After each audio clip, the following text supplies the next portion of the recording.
Local people, local news.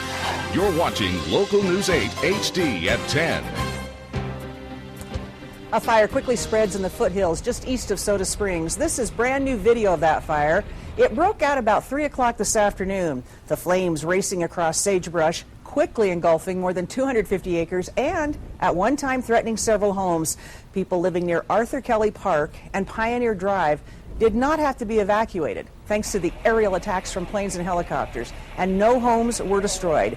Caribou County Fire Chief Dennis Godfrey says the blaze is getting close to being contained. Local News 8's Brittany Borghi following that fire for us today. And News Sense 6, Brittany, we understand you got a behind-the-scenes look today?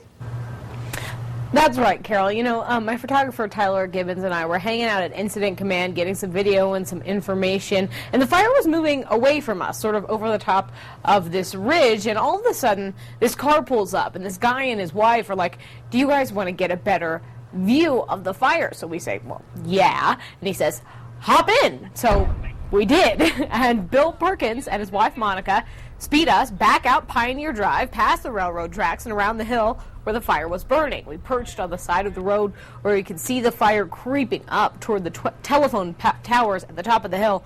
That's where Bill told us that he's been helping to fight fires with the BLM since 1987, using his cat to cut down dozer lines and make fire breaks. He says he's not afraid of fire. It's the adrenaline. It's the rush. When you're out pushing line and that fire's right there and you're pushing line, it's just, I can't explain it. Then Bill told us that he has been watching his uncle's cows in a nearby field that could have easily been a part of the fire line. So he had to figure out what to do with them, and he wasn't even scared. He said a really nice neighbor would let the cows come and graze in his barley field if need be, and I think those cows are okay tonight. Boy. So reporting live from our Pocatello newsroom, I'm Brittany Borghi. Carol, back to you. New at 10. Local News 8's Brittany Borghi took a look at those consequences and joins us live outside of the Press Box Sports Bar in Pocatello. So, Brittany, what is the drinking culture like for teens? Well, Jay, this might seem like just another situation of kids being kids, but today police are warning parents that getting busted means some pretty heavy consequences for their kids and potentially for those parents themselves. Chugging a shot is an activity best left to consenting adults, and Press Box bar manager Chase Gallego says he's seen fewer underage kids trying to do the same thing with fake IDs. And if we get them, then we just take their IDs away from them and make sure they can't use them again. So teens may not be trying to drink at the bar, but it might mean they're just trying to drink more at home and with as many friends as possible. Sheriff Lauren Nielsen says this is the biggest party he's seen in a while. But I would bet that even this person could not identify everybody that was there. He says the mom of the teen who threw this giant party didn't know it was happening until the cops called her. Nielsen says if a drunk driver would have left the party and gotten into an accident, the parents at the house could be held accountable whether they knew about the party or not. Police breathalyzed every person at the party on Wild Horse Ridge, but weren't able to catch all of the party goers. Nielsen says one student hid under a bed and ran from the house because he was scared he would lose his college scholarship if he got caught. I don't know for a fact, but I would dare say that this child is going to lose his scholarship. Nielsen says the responsibility here is on parents. I know kids are going to hate hearing this from the sheriff, but they're not smart enough yet. Nielsen says he's hoping that parents are enforcing consequences for every kid that was at that party, whether or not they received a citation. Reporting live in Pocatello, I'm Brittany Borghi. Jake, back to you. Now to some new video of a brush fire that sparked up in Pocatello. Crews quickly getting a handle on charred brush in the Mink Creek area. Flames sparked up just before 4 o'clock. We received several calls this afternoon during some tense moments. Folks were on edge. The Charlotte fire burned into their memory. There were homes near the flames, but that fire is completely controlled now. A landscaping crew tells Local News 8 a lawnmower hit a rock, and that sparked the fire. And before he starts rebuilding what he's lost to that Charlotte fire, one Pocatello man is building a memorial to remember the disaster. Local News 8's Jake Taylor is live in Pocatello. So, Jake, what motivated this man to build a memorial? Well, of course, many people were affected by the fire, but Steve Lehman, he was particularly strongly affected. 2 homes on his property and a cabin he built with his own hands. Well, now they've been reduced to nothing but charred rubble and memories.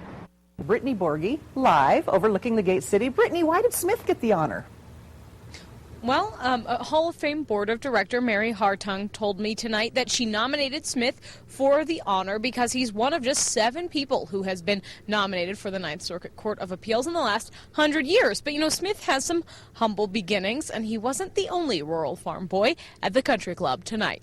Eyewitness News reporter Brittany Borgie was at that meeting. Brittany, we've got to look at charity first. Haven't there been a lot of charity events and people still need help? Well, Todd, what I heard from people tonight is that they don't know how to access the money raised by charities, and neither do officials. Even people with the best homeowners insurance are still paying out of pocket, and there isn't government money readily available to help the victims. The crux of the issue here is that victims need help immediately, but because officials haven't been through this kind of situation before, they're just figuring out what kind of response needs to be put in place. What kind of strategy are they talking about? Well, the council says it comes down to recognizing the state's strengths and its weaknesses and using those to prioritize the kind of businesses that are going to be a big part of the state's future. Borgie set out to find out what those firefighters think about this honor. And Brittany, what do they have to say? Well, Todd, what are we dealing with here? Well, from 2009 to now, the Idaho Department of Environmental Quality lost about a quarter of its entire budget. And in 2012, fiscal year 2012, it's at its lowest point in 10 years. Why the background checks? Well, Todd, for one, police say there have been 3 citations for people who have gone door to door as salespeople this year alone. Police say the current registration system doesn't give them any enforcement powers, and they want to keep people safe. Borgie live tonight. And Brittany, we know the Greenway is always pushing to finish its loop around the city. So how did they make this extra mile actually happen? Well, Todd, a lot of it came from cooperation with Simplot, who owns the land just on the other side of the trail where we're at right now. But the foundation has been working for years to build up funds because, get this, the trail cost $96,000. But you could see at tonight's Walk with a Doc program that the money was well spent.